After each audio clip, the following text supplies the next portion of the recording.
नमस्कार दोस्तों, आप सबका स्वागत है मेरे यूट्यूब चैनल के ऊपर। दोस्तों, हम लोगों ने डिस्कशन किया था लास्ट वीडियो के अंदर मार्केट के अंदर के फ्राइडे के दिन जो है आपके लिए इंपॉर्टेंट क्या रहेगा। इंपॉर्टेंट ये रहेगा कि यहाँ पर मार्केट जो है एक इंपॉर्टेंट सपोर्ट रेंज के आसपास खड़ा है, जो कि 200 से लेकर 250 के बीच में है।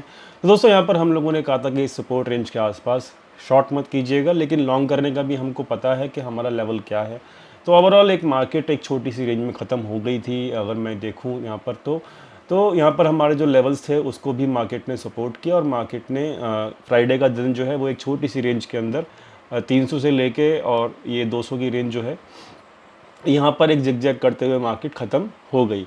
तो दोस्तों, यहाँ पर अब इम्पॉर्टेंट जो है मार्केट के लिए कि अब इम्पॉर्टेंट मार्केट के लिए एक ही चीज़ हो गई है क्या, कि ये वाला जो लेवल है ना, ये 320 का 19,320, याद रखना इस चीज़ को।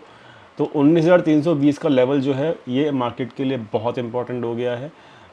320 ले लो या फिर 340 ले लो, ठीक है। 340 का लेवल। तो मार्केट जब तक 340 के ऊपर अब क्लोजिंग नहीं दे देती, इस बात को समझ लेना, ठीक है। मार्केट जब तक इसके ऊपर क्लोजिंग नहीं दे देती, मार्केट में अब मतलब वीकनेस वैसे कंटिन्यू रहेगी, ठीक है। वीकनेस ऑलरेडी है मार्केट के अंदर, बट अभी वीकनेस जो है वो कंटिन्यू रह सकती है। और हमारा जो लेवल है ये वाला 240 या फिर 220 का, ठीक है। 220 का लेवल जो है, 200 का लेवल राउंड फिगर में लगा लो। 200 का लेवल जो है दोस्तों वो एक बार और दो बार रीटेस्ट हो चुका है। अब अगर इस बार टेस्ट होगा तो ये वीक हो जाएगा, तो फिर 200 को भी मार्केट तोड़ सकता है। तो मंडे के लिए जो इम्पोर्टेंट रहेगा वो यही रहेगा कि क्या मार्केट यहाँ पर 200 के लेवल को तोड़ती है, ये इंपॉर्टेंट है। तीसरी बार वहाँ पे अगर मार्केट जाती है तो क्या मार्केट वहाँ पर 200 के लेवल को तोड़ती है। अगर तोड़ देती है तो हम 19,050 के लिए रेडी हो जाएंगे, ठीक है।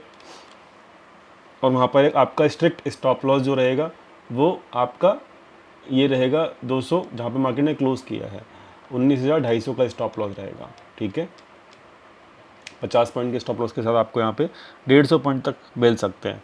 लेकिन अगर मार्केट 200 नहीं तोड़ती है और वहाँ से बाउंस करना शुरू करती है, जैसे कि यहाँ पे फ्राइडे को किया करने की कोशिश की थी मार्केट ने, तो वहाँ पर आपको थोड़ा सा पेशेंस रखना होगा और देखना होगा कि क्या मार्केट 340 के ऊपर निकलती है।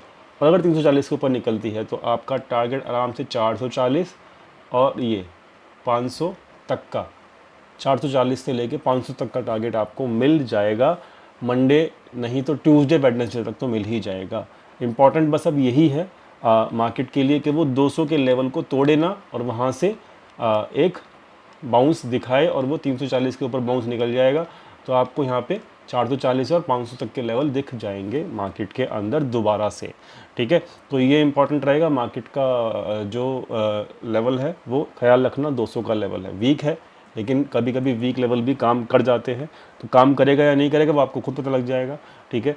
बैंक निफ्टी में जो है स्पेशल ये वीकली कैंडल है, बट हम अभी देखेंगे वन डे की कैंडल। देखो, वन डे के कैंडल में भी ना आपको एक चीज़ देखनी समझ में होगी क्या, कि बैंक निफ्टी जो है ना वो स्ट्रेंथ है, बैंक निफ्टी के अंदर स्ट्रेंथ है, ठीक है। यहाँ पर देखो ये इसका बहुत ज़बरदस्त सपोर्ट है जो कि मार्केट ने लिया 44,000 के आसपास, ठीक है। तो 44,000 के आसपास जो है बैंक निफ्टी में अच्छा सपोर्ट है। और देखो ये जो गेन किया था ना, ये बैंक निफ्टी ने गवाया नहीं है निफ्टी की तरह। निफ्टी ने तो पूरा गवा दिया था लास्ट में 3 बजे के बाद फ्राइडे को, लेकिन बैंक निफ्टी ने गवाया नहीं है। तो बैंक निफ्टी में अब बस यही है कि जब ये वाला लेवल टूटेगा ना, कौन सा लेवल है ये है दोस्तों लेवल 44,350 से लेके 44,400 तक का लेवल है। जैसे ही ये टूटेगा ना तो आपको बैंक निफ्टी में अच्छे खासे 600 और ये 700 तक के लेवल आराम से दिख जाएंगे, ठीक है। तो मेरे हिसाब से बैंक निफ्टी स्ट्रेंथ में है, क्लियर करा रहा हूँ। तो अब निफ्टी स्ट्रेंथ में क्यों नहीं है, बैंक निफ्टी की स्ट्रेंथ में, तो मैं स्पेशल अब देखो इसमें जो लेवल है ना वो 44,000 है। शॉर्ट करना तो 44,000 के नीचे ही करना, अदरवाइज बैंक निफ्टी शॉर्ट मत करना। निफ्टी शॉर्ट करना तो फिर 19,200 के नीचे ही करना, अदरवाइज निफ्टी भी शॉर्ट मत करना, ठीक है। ये काफ़ी इंपॉर्टेंट है, लेवल्स आपको दे दिए। इंपॉर्टेंट क्या है अब, इंपॉर्टेंट निफ्टी हम ये जान लेते हैं फटाफट से कि निफ्टी क्यों वीक है। निफ्टी वीक क्यों है, तो निफ्टी वीक इसलिए है क्योंकि अभी जियो जो है वो निफ्टी 50 का पार्ट है, ठीक है, इंडेक्स का पार्ट है ये। और क्योंकि जियो इंडेक्स का पार्ट है तो यहाँ पर इंडेक्स फंड जो हैं उनके पास जियो के शेयर्स हैं, ठीक है, क्योंकि जियो के शेयर्स जो है वो रिलायंस के बंदे ही मिले थे।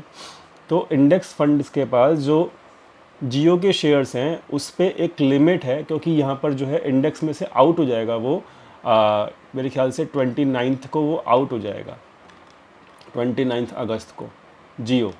तो इंडेक्स फंड जो होते हैं जो निफ्टी 50 के अंदर इन्वेस्ट करते हैं, इंडेक्स फंड, ईटीएफ्स, ठीक है, वो अभी तक तो जियो, अब उनके पास मजबूरी है, क्या मजबूरी है कि वो 29 अगस्त तक ना अपने जितने भी जियो के शेयर्स हैं उनके पास, उनको निकालने पड़ेंगे, क्योंकि वो इंडेक्स का पार्ट नहीं रहेगा जियो 29 अगस्त से, ठीक है। तो यहाँ पर जियो के अंदर जो हैवी वॉल्यूम है, जो हैवी सेलिंग चल रही है, ठीक है, जियो का जो इम्पैक्ट है वो रिलायंस के ऊपर भी पड़ रहा है।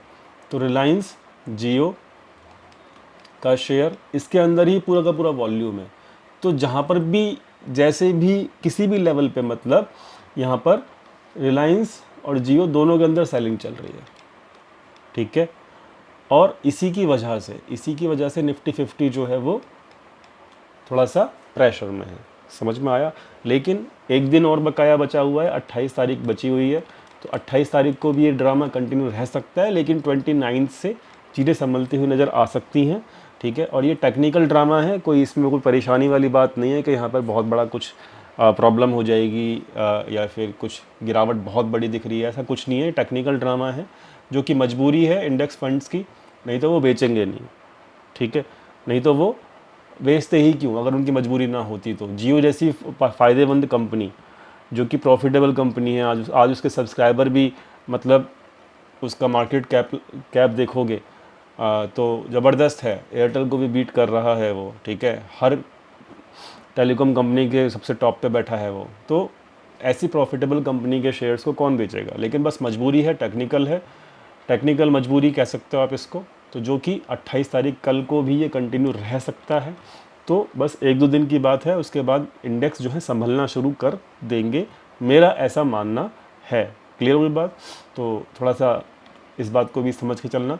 तो निफ्टी जो है वो मेरे ख्याल से ट्यूसडे के बाद ही संभलेगा, लेकिन इम्पॉर्टेंट ये है निफ्टी के अंदर भी कि भाई 200 का लेवल टूटता है या नहीं टूटता, वो हमें ख्याल रखना है। केवल 200 का लेवल टूटता है कि नहीं टूटता, बस वो हमें दिमाग में रखना है। और बैंक निफ्टी तो देखो यहाँ पे स्ट्रेंथ में, बैंक निफ्टी को तो मैं शॉर्ट नहीं करूँगा जब तक 44,000 के नीचे नहीं जाएगा, तो सिंपल सी बात है। बैंक निफ्टी दोनों समझा दिया मैंने। डाटा कैसा दिख रहा है? तो डाटा जो है अभी ऑप्शन के एक्सचेंज का डाटा जो है वो दिख रहा है अच्छा खासा बेरिश दिख रहा है, अभी 300 के ऊपर कॉल राइटर हैवी हैं, लेकिन देख सकते हो 200 के ऊपर जो है वो पुट राइटर हैवी हैं, ठीक है। तो इसलिए मैं कहूँ 200 जो है वो अभी एक छोटा सा सपोर्ट है जो कि फ्राइडे के दिन काम किया था, लेकिन 200 का जो सपोर्ट है वो टूटता है या नहीं टूटता वो इम्पॉर्टेंट रहेगा। वीक सपोर्ट हो गया है, लेकिन 200 नहीं टूटता तो हम रिबाउंड कर जाएंगे ऐसा मुझे उम्मीद है, लेकिन कर पाएंगे निफ्टी के अंदर ट्यूसडे के बाद से, ऐसा मुझे उम्मीद है, ठीक है। और डाटा देख लेते हैं फटाफट से। डाटा जो है देखो इस वक्त बहुत ज़बरदस्त बुलिश है, इसलिए रिबाउंड करने में प्रॉब्लम हो रही है निफ्टी को। रिटेल जो है बहुत ज़बरदस्त बुलिश है भाई, बहुत ज़बरदस्त। और जब ये बहुत ज़बरदस्त बुलिश होता है ना तो मार्केट उठा के ना, मतलब मार्केट उठा के फिर पटकता है, जैसे फ्राइडे को हुआ, उठना चाहा फिर पटक दिया, फिर उठना चाहा फिर पटक दिया। तो वो जब तक पटकता रहेगा नीचे की तरफ, जब तक ये लोग अपनी पोजीशन क्लोज नहीं कर लेते। कौन? रिटेल ट्रेडर्स, ठीक है। FIIs on the other hand ये बेरिश है, इन्होंने अपनी पोजीशंस भी ऐड की हैं शॉर्ट साइड की फ्यूचर्स के अंदर, वो मैं अभी आपको दिखाऊंगा। स्टॉक फ्यूचर्स जो हैं वो न्यूट्रल हैं ऑलमोस्ट, जितना 3 दिन पहले था उतना अभी है, ठीक है। वो बढ़ाया घटाया कुछ भी नहीं है इसमें से। तो अब यहाँ पर ये जो स्टॉक फ्यूचर्स है इसकी पोजीशंस भी क्लोज होंगी यहाँ पे, क्योंकि एक्सपायरी नज़दीक है, इसको ख्याल रखना, ठीक है। तो इसमें भी शॉर्ट कवरिंग आ सकती है, इसलिए मैं थोड़ा कह रहा हूँ कि यहाँ पर अभी थोड़ा सा ट्यूसडे के बाद जो है ख्याल रखना कि थोड़ा सा बाउंस की तरफ मेरा झुकाव ज़्यादा रहेगा, ठीक है। FIs की जो पोजीशंस हैं ऑप्शंस वगैरह की, FIs जो अभी ऑप्शंस में पोजीशंस कैरी कर रहे हैं वो कर रहे हैं 19,300 की, ठीक है। तो इस एक्सपायरी की जो है अभी कॉल की, कॉल राइटिंग करी हुई है इन्होंने, ठीक है। तो ये वाली पोजीशंस को भी वो स्क्वायर ऑफ करेंगे, कल नहीं तो मंडे नहीं तो ट्यूसडे से करना शुरू कर देंगे, ठीक है। तो बस यही है कि स्क्वायर ऑफ करनी पड़ेंगी, मजबूरी है, तो इसलिए थोड़ा सा अभी सपोर्ट के आसपास ख्याल रखना कि बहुत ज़्यादा हैवी बेयरिश पोजीशंस भर के मत बैठ जाना, एटलीस्ट ट्यूसडे के बाद से। कल का तो मैं कुछ नहीं कह सकता क्योंकि जियो का लास्ट डे है बिकने का ETF फंड्स के लिए, तो कल का तो मैं कुछ नहीं कह सकता, लेकिन ट्यूसडे से ख्याल रखना पड़ेगा, ठीक। बात समझ में आ गई, लेवल इंपॉर्टेंट है वो समझ में आ गए, कौन सी पोजीशंस कैरी फॉरवर्ड कर रहे हैं वो समझ में आ गया, FIIs ऑप्शंस में क्लियर हो गया। और जो उनकी पोजीशंस अभी हैं, जो नई पोजीशंस बनी हैं वो बनी है 340 के आसपास, लेकिन ये पोजीशंस बनी है सितंबर में, ठीक है। तो अब अगस्त की जो पोजीशंस बची हुई हैं FIIs की, वो बची हैं कौन कौन सी, ये शॉर्ट वाली बची है 540 के आसपास, जो कि इस वक्त फुल प्रॉफिट में है, और ये 440 के आसपास बची हुई है लॉन्ग वाली। तो ये लॉन्ग वाली पोजीशंस अभी लॉस में है, लेकिन आपको पता ही है कि भाई ये लॉस में पोजीशंस क्लोज नहीं करते हैं FIIs लोग वगैरह। तो अभी 4 दिन बकाया हैं, 4 दिन में क्या पता यहाँ पर एक शॉर्ट कवरिंग रैली भी देखने को मिले, लेकिन वो शॉर्ट कवर जो होंगे ना FIIs के, वो अगस्त मंथ के ही होंगे मेरे हिसाब से, सितंबर मंथ के वो नहीं करेंगे, ऐसा मुझे उम्मीद है, ठीक है। तो देखते हैं, आई एम एक्सपेक्टिंग, क्या मैं क्या एक्सपेक्ट कर रहा हूँ कि 19,200 जो है वो सेफ हो जाएगा, और वहाँ से एक शॉर्ट कवरिंग रैली आएगी, लेकिन वो मैं एक्सपेक्ट कर रहा हूँ ट्यूसडे सेकंड हाफ से, ठीक है। इसमें ये मेरा एक्सपेक्टेशन है, और एक्सपेक्टेशन ही है, अब ये पूरा होगा नहीं होगा वो मार्केट तय करेगा, ठीक है। लेकिन अगर 19,200 टूटता है तो हम उस एक्सपेक्टेशन को नहीं मानेंगे कि वो होगा, फिर हमें कहाँ जाना है, फिर हमें नीचे जाना है। लेवल कौन सा है वो मैं समझा चुका हूँ। तो 19,200 is the do or die level for the market, ठीक है, specially Nifty. Bank Nifty strength में कोई दिक्कत यहाँ पर नहीं है। क्लियर हो गई बातें? तो ओवरऑल ये था व्यू, समझ में आ गया होगा, क्लियर हो गया होगा। और मिलते हैं कल अपने फ्री टेलीग्राम चैनल के ऊपर, लिंक डिस्क्रिप्शन में दिया हुआ है, ज्वाइन करना चाहो तो कर सकते हो। Thank you so much for watching this video, thank you.